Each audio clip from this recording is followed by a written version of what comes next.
লালমনিরহাটের হাতীবান্ধা উপজেলার আমঝোল গ্রামে অনুপ্রবেশ করে এক বাংলাদেশিকে মারধরের পর ধরে নিয়ে যাওয়ার চেষ্টা চালানোর অভিযোগ উঠেছে বিএসএফ এর বিরুদ্ধে। এ সময় স্থানীয়দের বাধার মুখে দুটি শটগান ও একটি ওয়াকিটকি ফেলে পালিয়ে যায় প্রতিবেশী দেশের সীমান্তরক্ষীরা।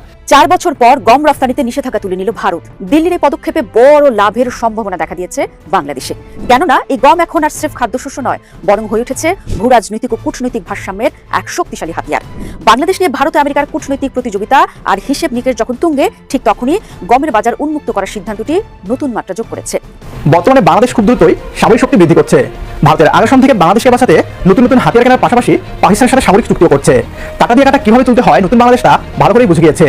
দর্শক, পাখিদের মধ্যে ঈগল পাখিকে বলা হয় শিকারী পাখি। শিকার করতে ভালোবাসে এই সরকারের এমন অভূতপূর্ব সাফল্যে আমি খুশি, নিশ্চয়ই আপনিও খুশি। আপ লেভেলে বা টপ লেভেলে পৌঁছেছে প্রযুক্তি এবং স্বরাষ্ট্র খাতে। শেখ হাসিনা সরকারের পতনের পর থেকেই বাংলাদেশের সাথে সম্পর্ক খারাপ রেখেছে ভারত। ভিসা বন্ধ, সীমান্ত বন্ধ, বাণিজ্য বন্ধ করে বাংলাদেশকে চাপে রাখতে চেয়েছে তারা, কিন্তু ফল হয়েছে উল্টো। ঢাকার সঙ্গে সম্পর্ক খারাপ করে ভারতের নিজের অর্থনীতিতে ধস নেমেছে। আজ এমন এক বড় সড়ক কাণ্ড ঘটিয়ে বসেছে যা দেখে কান দিয়ে ধোঁয়া বের হতে শুরু করেছে। আপনারা এটা নিশ্চিতভাবে ধরে নিন, এমন একটা কাজ করে দেখিয়েছে যা আজ পর্যন্ত বিশ্বের কোনো দেশ করতে পারেনি। আগামী 100 বছরের জন্য একেবারে নতুন একটা বাংলাদেশ। 100 বছরের জন্য আপনি একদম বিপদমুক্ত, আর কোনো সৈন্য শাসকের জন্ম হবে না। আগামী 100 বছর জন্ম হতে পারবে না ভাই। স্বাধীনতার 54 বছর পরে পর্যন্ত ভারত যে বাংলাদেশকে একটা স্বাধীন রাষ্ট্র, আলাদা রাষ্ট্র হিসেবে দেখতে চায়নি বা দেখেনি, তার একটা সুস্পষ্টভাবে প্রমাণ। দেখুন, তাদের এজেন্ট দাসী ক্ষমতা নাই, তারপরেও বাংলাদেশে এসে তারা অফার দেয় রয়ের প্রধান অফিস, একটা রিজিওনাল অফিস করবে বাংলাদেশে। অন্যদিকে আমাদের দেশে যে বিশাল রাজনৈতিক পরিবর্তন হয়ে গেল, তারপর থেকে দেশের মানুষ কিন্তু আর চুপ করে বসে থাকার পাত্র নয়। আন্তর্জাতিক দরবারে গঙ্গার পানির হিসাব বুঝে নেওয়া আর আমাদের ন্যায্য পাওনা আদায়ের দাবি এখন আগের চেয়ে অনেক বেশি জোরদার। দক্ষিণ এশিয়ার ভূ রাজনীতিতে এখন চলছে এক তুমুল চালবাজি, আর এই খেলায় বাংলাদেশও তার আকাশ সীমা সুরক্ষায় নড়ে চড়ে বসেছে একেবারে নতুন মডেলে। প্রধানমন্ত্রী তারেক রহমানকে সাফ জানিয়ে দিলেন, বিশ্ব পরিস্থিতি যাই হোক না কেন বন্ধু, বাংলাদেশের হাত কখনোই ছাড়বে না তার দেশ। শুধু তাই নয়, চীনা প্রেসিডেন্টের এক কথা, বাংলাদেশের জাতীয় স্বাধীনতা, সার্বভৌমত্ব ও ভৌগোলিক অখণ্ডতা রক্ষার প্রচেষ্টাকে সমর্থন করে এবং বিদেশি হস্তক্ষেপ প্রত্যাখ্যানের পক্ষে সবসময় পাশে থাকবে চীন। আসসালামু আলাইকুম প্রিয় দর্শক, নতুন একটা ভিডিওতে সবাইকে স্বাগত। তো ইতিমধ্যে আপনারা অনেকগুলো ভিডিওর অংশবিশেষ দেখেছেন, তো দেখে নিশ্চয়ই বুঝতে পেরেছেন যে ভিডিওটা আসলে কতটা গুরুত্বপূর্ণ এবং আকর্ষণীয় হতে চলেছে। তো চলুন কথা না বাড়িয়ে সম্পূর্ণ ভিডিওটা দেখে আসি। দেখার আগে বলবো, যারা আমাদের চ্যানেলটি এখনো পর্যন্ত সাবস্ক্রাইব করেননি, দয়া করে সাবস্ক্রাইব করে দিন। যারা ইতিমধ্যেই করে দিয়েছেন তাদের অসংখ্য ধন্যবাদ। তো প্রিয় দর্শক, চলুন কথা না বাড়িয়ে একটি লাইক দিয়ে সম্পূর্ণ ভিডিওটা দেখে আসি। লালমনিরহাটের হাতীবান্ধা উপজেলার আমঝোল গ্রামে অনুপ্রবেশ করে এক বাংলাদেশিকে মারধরের পর ধরে নিয়ে যাওয়ার চেষ্টা চালানোর অভিযোগ উঠেছে বিএসএফ এর বিরুদ্ধে। এ সময় স্থানীয়দের বাধার মুখে দুটি শটগান ও একটি ওয়াকিটকি ফেলে পালিয়ে যায় প্রতিবেশী দেশের সীমান্তরক্ষীরা। বিজিবি জানায়, মঙ্গলবার বিকেলে গ্রামের দুলাল মিয়া ও তার স্ত্রী সহ কৃষকরা নিজেদের জমিতে কাজ করছিল। হঠাৎ কয়েকজন বিএসএফ সদস্য বাংলাদেশের ভূখণ্ডে অনুপ্রবেশ করে তাদের তাড়া করে। এ সময় দুলালের ছেলে লিটন বিএসএফকে বাধা দিলে তাকে লাঠিপেটা করে ভারতে নিয়ে যাওয়ার চেষ্টা করে। বিষয়টি টের পেয়ে বিএসএফ সদস্যদের ধাওয়া করে গ্রামবাসী। দুটি শটগান ও একটি ওয়াকিটকি ফেলে পালিয়ে যায় তারা। পরে সেগুলো স্থানীয় বিজিবি ক্যাম্পে জমা দেওয়া হয়। এ ঘটনায় রাতেই পতাকা বৈঠক করেছে বিজিবি বিএসএফ। 4 বছর পর গম রফতানিতে নিষেধাজ্ঞা তুলে নিল ভারত। দিল্লির এই পদক্ষেপে বড় লাভের সম্ভাবনা দেখা দিয়েছে বাংলাদেশে। কেননা এই গম এখন আর স্রেফ খাদ্যশস্য নয়, বরং হয়ে উঠেছে ভূরাজনৈতিক ও কূটনৈতিক ভারসাম্যের এক শক্তিশালী হাতিয়ার। বাংলাদেশ নিয়ে ভারত আমেরিকার কূটনৈতিক প্রতিযোগিতা আর হিসেব নিকেশ যখন তুঙ্গে, ঠিক তখনই গমের বাজার উন্মুক্ত করার সিদ্ধান্তটি নতুন মাত্রা যোগ করেছে। স্বাভাবিকভাবে প্রশ্ন উঠছে, প্রতিবেশী দেশ হিসেবে বাংলাদেশের অর্থনৈতিক ও কৌশলগত চালচিত্রে এর প্রভাব কতটা গভীর। আপাত দৃষ্টিতে একটি সাধারণ নীতি পরিবর্তন মনে হলেও এর নেপথ্যে জড়িয়ে আছে বৈশ্বিক শক্তিগুলোর সূক্ষ্ম বাণিজ্য সমীকরণ ও কৌশলগত কূটনীতি। দর্শক, ঘটনার নেপথ্যে জানতে পিছিয়ে যেতে হবে 2022 সালের মে মাসে। তীব্র দাবদাহ, চরম আবহাওয়া সংক্রান্ত বিপত্তির কারণে সে বছর ভারতে গম উৎপাদনে বড় ধস নামে। ফলে দেশীয় বাজারে গমের দাম নিয়ন্ত্রণে রাখতে এবং নিজেদের খাদ্য নিরাপত্তা নিশ্চিত করতে ভারত হঠাৎ করে গম রফতানিতে কড়া নিষেধাজ্ঞা জারি করে। এরপর থেকে বাংলাদেশ সহ আমদানিকারক দেশগুলোকে অন্য দূর দূরান্তের উৎস থেকে চড়া দামে কিংবা বিকল্প উপায়ে গম ও গমজাত পণ্য জোগাড় করতে হচ্ছিল। তবে সময়ের সাথে সাথে পরিস্থিতির পরিবর্তন ঘটেছে। ভারতের সরকারি গুদামগুলো এখন আবারও গমে কানায় কানায় পূর্ণ। দেশটির সরকারি হিসাব মতে বর্তমানে গমের মজুদ গত 5 বছরের মধ্যে সর্বোচ্চ পর্যায়ে পৌঁছানোর পাশাপাশি তাদের সরকারি সংগ্রহ লক্ষ্যমাত্রাও ছাড়িয়ে গেছে। অভ্যন্তরীণ সরবরাহ ব্যবস্থা বেশ শক্তিশালী হয়ে ওঠায় ভারত গম সহ আটা, ময়দা ও সুজি রফতানির উপর থেকে সব বিধিনিষেধ প্রত্যাহার করেছে। আন্তর্জাতিক ও আঞ্চলিক ব্যবসায়ীদের জন্য বাজার এখন পুরোপুরি উন্মুক্ত। আমাদের দৈনন্দিন খাদ্যাভ্যাসে গমের গুরুত্ব অপরিসীম। রুটি, পরোটা, নুডলস, বিস্কুট থেকে শুরু করে বেকারি শিল্পের প্রধান কাঁচামাল গম। ফলে ভারতের রফতানি উন্মুক্ত করার এই সিদ্ধান্ত বাংলাদেশের জন্য অর্থনৈতিক ও কৌশলগত উভয় দিক থেকেই দারুণ স্বস্তির বার্তা নিয়ে এসেছে। অর্থনৈতিক ও ব্যবহারিক দিক থেকে সবচেয়ে বড় সুবিধা হলো পরিবহন খরচ ও সময় সাশ্রয়। রাশিয়া, ইউক্রেন কিংবা আমেরিকা থেকে বাংলাদেশে গম এনে পৌঁছতে যে দীর্ঘ সমুদ্র পথ পাড়ি দিতে হয়, তাতে জাহাজের ভাড়া পড়ে অনেক বেশি। তাছাড়া কৃষ্ণ সাগর অঞ্চলে সাম্প্রতিক সামরিক উত্তেজনার কারণে সমুদ্রপথে শস্য পরিবহন একই সাথে ঝুঁকিপূর্ণ, অত্যন্ত ব্যয়বহুল হয়ে উঠেছে। যা শিকাগো শস্য বাজার সহ আন্তর্জাতিক বাজারে গমের দাম বাড়িয়ে দিয়েছে। তার বিপরীতে ভারত থেকে স্থলবন্দর কিংবা রেল পথে খুব অল্প সময় ও নামমাত্র খরচে পণ্য আনা সম্ভব। এছাড়া কেবল গোটা গম নয়, আটা, ময়দা ও সুজির রফতানি উন্মুক্ত হয় বাংলাদেশের খাদ্য প্রক্রিয়াজাতকরণ ও বেকারি শিল্পের কাঁচামালের সরবরাহ স্বাভাবিক ও স্থিতিশীল রাখা সহজ হবে। তবে এই বাণিজ্যিক ও ব্যবহারিক হিসেব নিকেশের ভেতরে লুকিয়ে আছে বাংলাদেশ, ভারত ও আমেরিকার ত্রিপক্ষীয় গভীর কূটনৈতিক সমীকরণ। ভারত ও বাংলাদেশের মধ্যে খাদ্যশস্যের বাণিজ্য কেবল সাধারণ কেনাবেচায় সীমাবদ্ধ নয়, এর পেছনে বড় ভূমিকা রাখছে বৈশ্বিক পররাষ্ট্রনীতি। বাংলাদেশ সরকার সম্প্রতি G2G চুক্তির অধীনে আমেরিকা থেকে অতিরিক্ত 2,20,000 টন গম আমদানির অনুমোদন দিয়েছে। প্রতি টন মূল্য ধরা হয়েছে $322 মার্কিন, যা আন্তর্জাতিক বাজারের উন্মুক্ত দরদাতাদের চেয়ে টন প্রতি প্রায় $24 বেশি। এতে সরকার ব্যয় হবে প্রায় 869,56 লাখ টাকা। খালি চোখে এটা অর্থনৈতিকভাবে ব্যয়বহুল মনে হলেও এর পেছনে ছিল ওয়াশিংটনের সঙ্গে বাণিজ্যিক ঘাটতি কমানো, শুল্ক সুবিধা বজায় রাখা এবং সম্পর্কের সামঞ্জস্য রাখার এক চতুর কূটনৈতিক হিসেব। এর বিপরীতে ভারত গম রফতানি উন্মুক্ত করায় বাংলাদেশের সামনে বড় এক কৌশলগত দুয়ার খুলে গেল। এখন ঢাকার পক্ষে আমেরিকা ও ভারত দুই শক্তির সাথে বাণিজ্যিক ভারসাম্য রক্ষা করে দর কষাকষিতে নিজের অবস্থান আরও সুদৃঢ় করা সম্ভব হবে। অন্যদিক থেকে বিচার করলে ভারতের এই পদক্ষেপে স্পষ্ট তাদের খাদ্য কূটনীতি। বিশ্বজুড়ে খাদ্য সংকটের এই সময়ে নিজের বিশাল মজুদের দরজা খুলে দিয়ে ভারত দক্ষিণ এশিয়ায় আমেরিকার প্রভাবকে টেক্কা দিতে চায়। একই সাথে তারা নিজেদের এক বিশ্বস্ত বাণিজ্যিক অংশীদার এবং ঐতিহ্যগত প্রথাগত আঞ্চলিক অধিপতি হিসেবে প্রমাণ করতে বদ্ধপরিকর। অবশ্য ভারত বাজার উন্মুক্ত করলেই যে কাল থেকে বাংলাদেশের বাজারে রাতারাতি সস্তায় ভারতীয় গমে ভেসে যাবে, বিষয়টি অতটা সরল নয়। হিসেব বলছে এই মুহূর্তে বৈশ্বিক বাজারের তুলনায় ভারতীয় গমের দর কিছুটা বেশি। গুজরাটের কান্দোলা বন্দর সহ অন্যান্য পোর্টে গমের যে দাম চলছে তা কৃষ্ণসাগর অঞ্চলের চেয়ে খানিকটা চড়া। এর ফলে তাৎক্ষণিকভাবে গম আমদানির বিশাল জোয়ার না এলেও বিশ্ববাজারের দরদাম যখনই ভারতীয় গমের সমপর্যায়ে চলে আসবে তখনই আঞ্চলিক বাণিজ্যের প্রকৃত সুফল মিলবে। সব মিলিয়ে ভারত আমেরিকার ভূরাজনৈতিক ও বাণিজ্যিক প্রতিযোগিতার মাঝে ভারতের সিদ্ধান্ত বাংলাদেশের খাদ্য সরবরাহ ব্যবস্থায় এক বিশাল আস্থার জায়গা তৈরি করেছে। দীর্ঘদিনের নিষেধাজ্ঞা উঠে যাওয়ায় বাংলাদেশের খাদ্য নিরাপত্তা সুসংহত করার পাশাপাশি শক্তিশালী দেশগুলোর সঙ্গে পররাষ্ট্রনীতি ও বাণিজ্যিক ভারসাম্য বজায় রাখার এক চমৎকার ক্ষেত্র প্রস্তুত হলো। দক্ষিণ এশিয়ার ভূ রাজনীতিতে এখন চলছে এক তুমুল চালবাজি, আর এই খেলায় বাংলাদেশও তার আকাশ সীমা সুরক্ষায় নড়ে চড়ে বসেছে একেবারে নতুন মডেলে। সম্প্রতি সচিবালয়ে সরকারের বিভিন্ন কার্যক্রমের অগ্রগতি নিয়ে আয়োজিত সংবাদ সম্মেলনে প্রধানমন্ত্রী তথ্য ও সম্প্রচার বিষয়ক উপদেষ্টা ডক্টর জাহেদুর রহমান প্রকাশ করেছেন এক বড় খবর। বাংলাদেশ বিমান বাহিনীকে আরো আধুনিক ও শক্তিশালী করতে চীনের তৈরি সর্বাধুনিক 4.5 প্রজন্মের multi role combat aircraft J-10CE কেনার জন্য খসড়া চুক্তি প্রস্তুত করেছে সরকার। কিন্তু প্রশ্ন হলো, হঠাৎ কেন চীনের এই যুদ্ধ বিমানের প্রতি ঝুঁকলো বাংলাদেশ? এতে খরচ কত হচ্ছে? কবে নাগাদ এটি যুক্ত হবে বিমান বাহিনীতে? আর সবচেয়ে বড় কথা, এর ফলে আঞ্চলিক রাজনীতি ও প্রতিবেশী দেশগুলোর সাথে সম্পর্কে কেমন প্রভাব পড়বে? চলুন খতিয়ে দেখা যাক পুরো বিষয়টি। প্রথমে আসি, কেন এই যুদ্ধ বিমানটি বেছে নেওয়া হলো। দীর্ঘদিন ধরে বাংলাদেশ বিমান বাহিনী তাদের পুরনো F-7 ফাইটার দিয়ে কাজ চালিয়ে আসছে, যা আধুনিক যুদ্ধের ময়দানে অনেকটাই সেকেলে। অন্যদিকে পশ্চিমা বা ইউরোপীয় যুদ্ধ বিমান যেমন ফ্রেঞ্চ রাফাল বা ইউরো ফাইটার কিনতে গেলে রাজকোষ ফাঁকা হয়ে যাওয়ার দশা হয়। ঠিক এখানেই গেম চেঞ্জার হয়ে আসে চীনের J-10CE। সাম্প্রতিক সময়ে ভারত পাকিস্তান সংঘাতে চীনের তৈরি এই ফাইটারের কার্যকারিতা বিশ্বকে তাক লাগিয়ে দিয়েছে। রাফালের মতো 4.5 প্রজন্মের ফাইটারের প্রায় সমকক্ষ সক্ষমতা থাকলেও এর দাম পশ্চিমা বিমানের তুলনায় অর্ধেক। তাছাড়া সাশ্রয়ী মূল্যে আধুনিক এসআর রেডার, BVR মিসাইল ও শক্তিশালী ইলেকট্রনিক ওয়ারফেয়ার সিস্টেম পাওয়ায় ডিফেন্স বাজেট এবং কার্যকারিতার চমৎকার ব্যালেন্স খুঁজে পেয়েছে বাংলাদেশ। এবার আসি সবচেয়ে গুরুত্বপূর্ণ তথ্যে, এই বিশাল প্রতিরক্ষা চুক্তির জন্য কত টাকা খরচ হচ্ছে এবং কবে নাগাদ এগুলো আকাশে উড়বে। তথ্য অনুযায়ী 20 থেকে 24টি J-10CE যুদ্ধবিমান সংগ্রহের এই পুরো প্রজেক্টের প্রাথমিক আনুমানিক ব্যয় ধরা হচ্ছে প্রায় $220 কোটি, যা বাংলাদেশি মুদ্রায় প্রায় 27,000 কোটি টাকারও বেশি। এই প্যাকেজের মধ্যে কেবল যুদ্ধ বিমানই নয়, বরং পাইলট ও টেকনিশিয়ানদের training, logistic support, spare parts এবং গ্রাউন্ড ইনফ্রাস্ট্রাকচার বা অবকাঠামোগত খরচও অন্তর্ভুক্ত রয়েছে। সবচেয়ে আকর্ষণীয় বিষয় হলো, এককালীন পুরো টাকা পরিশোধ করতে হচ্ছে না। আগামী 2027 সালের মধ্যে বিমানগুলোর ডেলিভারি পাওয়ার লক্ষ্যমাত্রা নির্ধারণ করা হয়েছে এবং এর পেমেন্ট বা পরিশোধ প্রক্রিয়া দীর্ঘ 10 বছর অর্থাৎ 2035-36 অর্থ বছর পর্যন্ত কিস্তিতে বিস্তৃত থাকবে, যাতে রাষ্ট্রের অর্থনীতির উপর অতিরিক্ত চাপ না পড়ে। কিন্তু এত বড় একটা প্রতিরক্ষা চুক্তি কি অঞ্চলের রাজনীতিতে কোনো ঢেউ তুলবে না? কূটনৈতিক বিশ্লেষকরা বলছেন, অবশ্যই এর একটা ভূ রাজনৈতিক তাৎপর্য রয়েছে। ভারত ও চীনের মধ্যকার কৌশলগত ও অর্থনৈতিক প্রতিযোগিতার কেন্দ্রবিন্দুতে রয়েছে দক্ষিণ এশিয়া।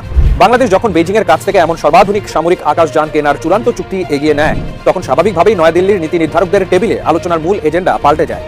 তবে ঢাকা বারবার স্পষ্ট করে দিচ্ছে যে এটি কোনো দেশের বিরুদ্ধে যুদ্ধের প্রস্তুতি নয়, বরং একটি স্বাধীন ও সার্বভৌম রাষ্ট্র হিসেবে নিজস্ব আকাশসীমা রক্ষা এবং সামরিক সক্ষমতা বাড়ানোর নিজস্ব কৌশল। সবার সাথে বন্ধুত্বের নীতি বজায় রেখেই বাংলাদেশ তার জাতীয় নিরাপত্তার স্বার্থে বৈচিত্র্যময় ডিফেন্স সোর্স বা বিকল্প তৈরি করছে। সংক্ষেপে বলতে গেলে 27,000 কোটি টাকার এই প্রজেক্ট কেবল কিছু যুদ্ধ বিমান কেনা নয়, এটি বাংলাদেশ বিমান বাহিনীর জন্য এক ঐতিহাসিক প্রযুক্তিগত রূপান্তর। এর মাধ্যমে বাংলাদেশের আকাশ প্রতিরক্ষা যেমন এক নতুন উচ্চতায় পৌঁছাবে, তেমনি আন্তর্জাতিক কূটনীতিতে ঢাকার স্বাধীন পররাষ্ট্রনীতির অবস্থানও আরো পোক্ত হবে। দর্শক, চীনের কাছ থেকে এই J-10CE যুদ্ধবিমান কেনার সিদ্ধান্তকে আপনারা কিভাবে দেখছেন? এটি কি দেশের নিরাপত্তাকে বহুগুণ বাড়িয়ে দেবে? আপনার মতামত কমেন্ট বক্সে জানান। কি বলে, এই মক্কা বা মেকা প্যাক্টে বাংলাদেশের যুক্ত হওয়া নিয়ে রীতিমতো ফুলপার চলছে ভারতে। আজকে রীতিমতো মানে হুমকি দিয়ে দিয়েছে ভারত যে কোন অবস্থাতে বাংলাদেশ যেন এই মেকা প্যাক্ট বা মক্কা এগ্রিমেন্টে বাংলাদেশ যুক্ত হতে না হতে পারে। There are many good news about Bangladesh, but ভারতীয় অর্থাৎ আজকের এটা আসলে খুবই গুরুত্বপূর্ণ, এটা নিয়ে আলোচনা হওয়া দরকার বাংলাদেশের প্রত্যেকটা আপনার জায়গাতে। আজকে কিভাবে আমি আপনাকে বলি, স্বাধীনতার 54 বছর পরে পর্যন্ত ভারত যে বাংলাদেশকে একটা স্বাধীন রাষ্ট্র, আলাদা রাষ্ট্র হিসেবে দেখতে চায়নি বা দেখেনি, তার একটা সুস্পষ্ট প্রমাণ। দেখুন, তাদের এজেন্ট দাসী ক্ষমতায় নাই, তারপরেও বাংলাদেশে এসে তারা অফার দেয় রয়ের প্রধান অফিস, একটা রিজিওনাল অফিস করবে বাংলাদেশে। এবং আজকের যে এই যে ফার্স্ট পোস্টে যে পোস্টটা রাকিন আমাকে পাঠিয়েছে, থ্যাংক ইউ সো মাচ। এখানে একটা জিনিস আমি বলে রাখি আপনাদেরকে আজকে, যে এটা তাদের যে অ্যাগ্রেশন বা অ্যাগ্রেসিভ মাইন্ডসেট বাংলাদেশ নিয়ে, সেটা সুস্পষ্টভাবে প্রমাণিত। দেখুন, বলছে কি, আপনি তো জানেন এই যে ভারতের যে তড়িঘড়ি, আমাদের প্রধানমন্ত্রীকে তারা কিসে নিবে, এই যে ভারতে নিবে কেন জানেন? কারণ ইন্টারনাল সোর্স যেটা আছে ভারতের বাংলাদেশের প্রশাসনে, আওয়ামী লীগের তো অনেক অফিসার সেট করা আছে যারা ভারতের রোহে কাজ করতো, পররাষ্ট্র মন্ত্রণালয়, স্বরাষ্ট্র মন্ত্রণালয়, এগুলো তো ডাইরেক্টলি কাজ করতো, সংস্কৃতি মন্ত্রণালয়, ডেফিনেটলি রাইট। এর একটা নিয়ে বলে রাখি যে এর যে আলোচনা হয় মন্ত্রণালয়ে, এটা কিন্তু তারা জেনে গেছে কিভাবে? এই কারণে জেনে গেছে যে আপনার এটা বাংলাদেশের সরকারের সর্বোচ্চ লেভেলের ইচ্ছা বা অভিপ্রায় বা ইন্টেনশন আছে to join to make a pact or alliance. So এই জন্যই তারা তড়িঘড়ি করে প্রধানমন্ত্রীকে ভারতে নিয়ে বোঝানোর চেষ্টা, নানান ধরনের প্রেশার ক্রিয়েট করা শয়তানি হতে পারে। ইউ নেভার নো, বিকজ আমরা তো জানি না এরা যে বাংলাদেশকে তারা মনে করে আমাদেরকে বাঁচতে গেলে বাংলাদেশকে মরতে হবে। This is the policy of India in regards to Bangladesh.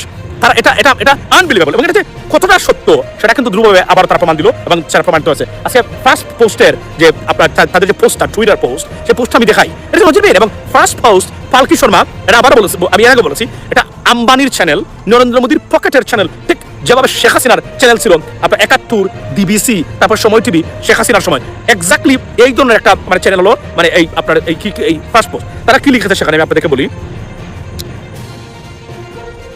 ব্লেজারটা আবার নিয়ে যায়, এর তো এখানে অনেক অযথা মানুষ ঘোরাফেরা করতেছে। আজকে ফার্স্ট পোস্টের আপনার যে পোস্টটা তারা দিয়েছে, কি লিখেছে? অপিনিয়ন হচ্ছে এডিটোরিয়াল কলাম, মনে রাখবেন। এটা একটা পত্রিকার বা একটা নিউজ পেপারের বা নিউজ কর্পোরেশনের বা নিউজ চ্যানেলের সর্বোচ্চ লেভেল থেকে অপিনিয়ন এবং আসে, এবং প্রথম পাতায় একদম তারা খবর প্রকাশ করেছে। বুঝতেই হবে যে এটা একদম সরকারের ভিতরের বা the government's mindset or intentions or the policy express through this article or opinions, editorial opinion. So আমি আপনাদেরকে পড়ে শোনাই। লিখছে যে Dhaka's MECA Pact Gambit means strategic movement or alliance, something like that. It means for time for Delhi to draw a red line. কি বলছে বুঝেছেন তো? This is the high time tell Bangladeshi government, shut your mouth, don't move. That's the meaning of this line. Can you imagine this, ladies and gentlemen? যে একটা স্বাধীন দেশ, আমরা স্বাধীন দেশকে বলছে it is now India should draw a red line, অর্থাৎ এখনই বলে দেওয়া উচিত বাংলাদেশকে, don't move, stay right there. আমরা বলি না, ওই যে পুলিশে দেখেন না আপনি, যখন কোনো আসামিকে দৌড়ায় বা কোনো কিছু করতে আসে তারা, যখন তারা কনফার্ম হয় this is the suspect, তখন বলে don't move, just stay right there or we'll shoot you. এটা কিন্তু আমেরিকাতে প্রতিদিন ঘটে, আপনি দেখবেন, খেয়াল করবেন। So that exactly happened. এবার এটা হচ্ছে এক্স্যাক্টলি সমান ল্যাঙ্গুয়েজ। আপনি যদি এটাকে এই ল্যাঙ্গুয়েজটা যদি আপনি সমান একটু ইন্টারপ্রেট করেন, আপনি এটা অর্থ হলো এটা নজিরবিহীন ঘটনা। একটা দেশকে তারা কিভাবে, this is an official statement. I do not think it is an official statement. You can just say it is an official statement, but I personally think this is an official statement.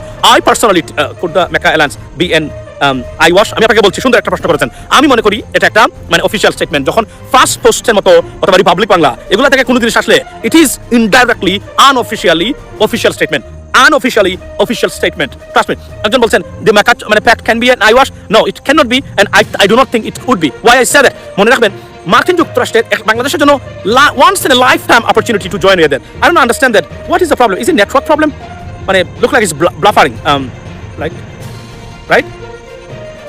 প্রথম আলো and Daily Star should be banned for national security. আমি শুনেন, প্রথম Daily Star-এর যে I don't understand that. আমার নেটওয়ার্কের সমস্যা কিনা বলেন তো আপনারা, লাইটে চলে যাচ্ছে বারবার। আচ্ছা, তো প্রথম আলো অথবা ডেইলি স্টারের, বিশেষ করে ডেইলি স্টারের যে এডিটোরিয়াল একটা পোস্ট দেখেছি আমি, নজিরবিহীন, এটা বলতে পারে না তারা। তাদের বিরুদ্ধে তাদেরকে জিজ্ঞেস করা দরকার।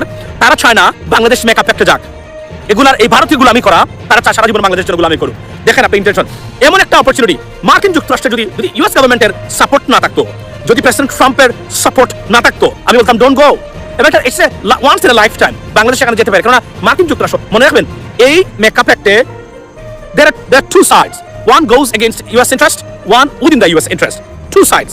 One goes against the US interest. What is that? It means, hello, আমি আপনাকে বলি, এটা কোনটা জানেন? এটা হলো যে ইন্টারেস্ট হলো যে এখানে ইসরায়েলি গভর্নমেন্ট আছে, রাইট? ইসরায়েলি গভর্নমেন্ট তারা বলবেন যে ও তুরস্ক এখানে করেছে, তুরস্ক আমাদের দুশমন, তারপরে আপনার রাইট, এইটার কারণে এটা one kind of going against them, বা what is for them is that যে এটা এক ধরনের সৌদিকে প্রোটেক্ট করবে ইরানিয়ান হামলা থেকে, অর্থাৎ ইরানকে এখানে দাবিয়ে রাখা। মূলত এবার বল এটা একটা সিরিয়াস অ্যালায়েন্স সারা মুসলিম বিশ্বের জন্য। বিশ্বাস করেন, আমি মনে করি it is once in lifetime একটা জিনিস দে এগ্রিড আপন এবং they just formed and it should be protected and it should be saved. So আমি মনে করি যে বাংলাদেশে যাওয়া দরকার, যেহেতু প্রেসিডেন্ট ট্রাম্প বলেছেন ইট সাপোর্টেড। সো যদি প্রেসিডেন্ট ট্রাম্প যদি না থাকতো, মানে যদি America, I don't understand what's going on. Is it আমার নেটওয়ার্ক খারাপ নাকি? মানে কেউ দেখতে পাচ্ছেন আমাকে? নেটওয়ার্ক কি খারাপ? আমাকে শোনা যায়, দেখা যায় কিনা আমাকে একটু বলেন তো। কেউ আমাকে বলবেন দেখা যায় শোনা যায় কিনা? এটা আমাকে আমি জানতে চাচ্ছি, দেখা যায় শোনা যায় কিনা? We are you say we can see you, okay that's fine, fine, thank you so much. So আমি নেটওয়ার্ক বাফারিং করতে চাই। আচ্ছা শুনেন, এটা দুইটা সাইডস আছে, কিন্তু দুইটা side, but whatsoever it is beneficial for মানে আমাদের মুসলিম বিশ্বের জন্য এবং এই মধ্যপ্রাচ্য, এশিয়া এবং পৃথিবীর শান্তির জন্য একটা সিরিয়াস একটা অর্গানাইজেশন। বোথ সাইড আছে। আলটিমেটলি এটা কিন্তু অন্য পার্টি যারা আছেন তাদের বিরুদ্ধেই এটা হয়েছে। এবং এখানে সবচেয়ে সাফারার দেশ কোনটা? এখানে দেখা গেল তারা যে কারণে সাফারার দেশ হিসেবে যাকে টার্গেট করেছেন, মাঝখান দিয়ে সবচেয়ে বড় সাফারার হয়ে যাবে ভারত। এখানে মানে কোনো কিছু ঘটলেই অটোমেটিক্যালি চলে আসে ভারতের বিরুদ্ধে। এটা আমি জানি না, ভারতের স্বনির্দিষ্ট লাগছে মনে হয়, মানে কোনো কিছু ঘটলে এখন ভারতের বিরুদ্ধে চলে আসে এটা, মানে this way that way ladies and gentleman. So আমি মনে করি যে বাংলাদেশ এবং এই যে প্রথম আলো, ডেইলি স্টার, তারা বাংলাদেশকে নিরুৎসাহিত করতেছে যেন এটাতে আমরা না যাই। বাংলাদেশে বিদেশি হস্তক্ষেপ বলতে ভারত এবং যুক্তরাষ্ট্রের মাতব্বরিকেই বুঝে থাকেন দেশের মানুষ। এবার সেখানেই যেন রীতিমতো কামান দাগলেন চীনের প্রেসিডেন্ট শি জিনপিং। প্রধানমন্ত্রী তারেক রহমানকে সাফ জানিয়ে দিলেন, বিশ্ব পরিস্থিতি যাই হোক না কেন বন্ধু বাংলাদেশের হাত কখনোই ছাড়বে না তার দেশ। শুধু তাই নয়, চীনা প্রেসিডেন্টের এক কথা, বাংলাদেশের জাতীয় স্বাধীনতা, সার্বভৌমত্ব ও ভৌগোলিক অখণ্ডতা রক্ষার প্রচেষ্টাকে সমর্থন করে এবং বিদেশি হস্তক্ষেপ প্রত্যাখ্যানের পক্ষে সবসময়ই পাশে থাকবে চীন। এদিকে মিয়ানমার হয়ে বাংলাদেশ চীন অর্থনৈতিক করিডোর প্রস্তাবও দিয়েছে বেইজিং। বিশ্লেষকদের মতে চীনের এমন ঘোষণায় এই মুহূর্তে ঠিক যা দরকার ছিল সেটাই পেয়ে গেছে বাংলাদেশ। উপমহাদেশের বাতাস আর আগের মতো নেই। 24-এর 5 আগস্টের পর রীতিমতো পাল্টে গেছে পশ্চিমের হাওয়া। রংপুর চট্টগ্রাম দখলের ইঙ্গিত থেকে শুরু করে ধর্মের ভিত্তিতে আলাদা দেশ গঠনের আলাপ কিংবা ভারতের পুশিনকে কেন্দ্র করে সাম্প্রতিক ঘটনাবলী সবই জানে চীন। বিশ্লেষকদের মতে চীন বাংলাদেশের পক্ষ নিয়ে ঠিক এই জায়গাটাতেই সরব হয়েছে। ভারত বড্ড বেশি হস্তক্ষেপ করত বাংলাদেশের অভ্যন্তরীণ বিষয়ে, সেই সুদিন আর এখন খুব একটা না থাকলেও মাঝে মধ্যে সেই পুরনো অভ্যাস মাথাচাড়া দিয়ে ওঠে। তাই তো বিমানবন্দরে আটকে যান ডাক্তার জাহেদরা, নোম্যান্স ল্যান্ডে আটকে থাকে অসহায় মানুষগুলো। বাংলাদেশ কিছুটা বিব্রত বোধ তো করেই তাতে। এত বড় প্রতিবেশী যখন এমন আচরণ করে তখন বিব্রত হওয়াটাই স্বাভাবিক। এই সব পরিস্থিতি মাথায় নিয়ে তারেক রহমান পা রাখলেন চীনের মাটিতে, হাত রাখলেন শি জিনপিং এর হাতে। দুই দেশ ঘোষণা করল নতুন যুগের অভিন্ন ভবিষ্যৎ সম্পন্ন বাংলাদেশ চীন সম্প্রদায় গঠনের। অর্থাৎ বাংলাদেশ তোমার ভয় নাই, আমরা আছি তোমার সাথে। তাই বাংলাদেশ যদি কোনো ধরনের বিপদে পড়ে সেখানে সরাসরি সহায়তার ইঙ্গিতই দিয়ে রাখলো চীন। ঘটনা যে জমে ক্ষীর সেটার ইঙ্গিত মিলছে নানাভাবেই। শি জিনপিং তারেক রহমানকে বললেন, আপনার বাবা মা দুজনই চীনের ভালো বন্ধু ছিলেন। অর্থাৎ জিয়াউর রহমান ও খালেদা জিয়ার স্মৃতি দিব্যি তাজা শি জিনপিং এর মনে। এসব বলা কি শুধুই কথার কথা? বিশ্লেষকদের মতে না, এসব আলাপ তোলা মানে বিএনপিকে যে চীন নিজের পক্ষের মনে করছে এটা তারই ইঙ্গিত। আওয়ামী লীগ ভারতের পারপাস সার্ভ করে আর বিএনপি বিশ্বাস করে চীনের নীতিকে। গত কয়েক দশক ধরে এটাই ছিল এই অঞ্চলের চেনা পররাষ্ট্রনীতি। রাষ্ট্র ক্ষমতায় এসে শহীদ জিয়াউর রহমানের প্রথম বিদেশ সফর ছিল এই চীনেই। আর তারেক রহমানও নতুন সরকারের পররাষ্ট্রনীতির দরজা খুললেন সেই চীনের মাধ্যমেই। যদিও আগে গেছেন মালয়েশিয়া, কিন্তু কেন চীন বাদ দিয়ে আগে মালয়েশিয়া গেলেন সেটা আগে আমরা বলেছি। তারেক রহমানের এই সফর শুধু কূটনীতির মাঠে ছক কষার মধ্যেই সীমাবদ্ধ থাকেনি। সই হয়েছে একের পর এক চুক্তি। মোট 13টি সমঝোতা স্মারক ছাড়াও 2টি চুক্তি, একটি অ্যাকশন প্ল্যান এবং একটি প্রোটোকল সহ 15 থেকে 17টি দ্বিপক্ষীয় দলিল স্বাক্ষরিত হয়েছে। বৃহস্পতিবার গ্রেট অব হল দ্য পিপলে দুই দেশের প্রধানমন্ত্রীর নেতৃত্বে এই বিশাল চুক্তির পর্ব সম্পন্ন হয়। শুক্রবার প্রেসিডেন্ট শি জিনপিং এর সঙ্গে বৈঠকে দুই দেশ ঘোষণা করেছে 15 দফার যৌথ ঘোষণা। এটাই এখন ঢাকা বেজিং সম্পর্কের নতুন রোডম্যাপ। তিস্তা নদীর সমন্বিত ব্যবস্থাপনা ও পুনরুদ্ধার প্রকল্পে সহায়তা দেবে চীন, এই ঘোষণাও এসেছে। শুধু ঘোষণা না, চীনের পানি সম্পদ মন্ত্রী লি গোয়িং সরাসরি তারেক রহমানের সঙ্গে দেখা করে তিস্তা সহ বাংলাদেশের নদী ব্যবস্থাপনায় সহযোগিতার বিষয়ে ঐক্যমত্য হয়েছেন। প্রকল্পটি বাস্তবায়ন হলে 108 কিলোমিটার নদী খনন হবে, নদীর দুই পারে 173 কিলোমিটার নদী রক্ষা হবে। তিস্তার দুই পারে গড়ে উঠবে স্যাটেলাইট শহর। পূর্ব চীনের জিয়াংশু প্রদেশের সুকিয়ান সিটির আদলে তৈরি হবে 7 থেকে 10 লাখ মানুষের কর্মসংস্থান। আর সবচেয়ে বড় কথা, ভারত থেকে আর অতিরিক্ত পানির জন্য হাহাকার করতে হবে না বাংলাদেশকে। নদীর গভীরতা বাড়বে প্রায় 10 মিটার। শুষ্ক মৌসুমেও সম্ভব হবে নৌ চলাচল। BRI মানে বেল্ট অ্যান্ড রোড ইনিশিয়েটিভ, চীনের বৈশ্বিক মেগা কানেক্টিভিটি প্রকল্প। শি জিনপিং সাফ জানিয়ে দিলেন, বাংলাদেশে BRI সহযোগিতা আরও জোরদার করতে বেইজিং পুরোপুরি প্রস্তুত। এর মানে হলো বাংলাদেশের অবকাঠামো খাত, সড়ক, রেল, বন্দর সবকিছুতে চীনা বিনিয়োগের দরজা খুলে গেল। তো প্রিয় দর্শক, আশা করছি সম্পূর্ণ ভিডিওটা মনোযোগ দিয়ে দেখেছেন। দেখে কি বুঝলেন, কি জানলেন, আপনাদের গুরুত্বপূর্ণ মতামতগুলো আমাদের কমেন্ট বক্সে জানিয়ে দিন। পারলে ভিডিওটা শেয়ার করে অন্যকে দেখার সুযোগ করে দিন। আবারও বলছি, যারা আমাদের চ্যানেলটি এখনো পর্যন্ত সাবস্ক্রাইব করেনি দয়া করে সাবস্ক্রাইব করে দিন। যারা ইতিমধ্যে করে দিয়েছেন তাদের অসংখ্য ধন্যবাদ। তো প্রিয় দর্শক, আজকের মতো এ পর্যন্তই। দেখা হবে পরবর্তী কোনো নিউজে। ততক্ষণ সবাই ভালো থাকবেন, সুস্থ থাকবেন। আল্লাহ হাফেজ।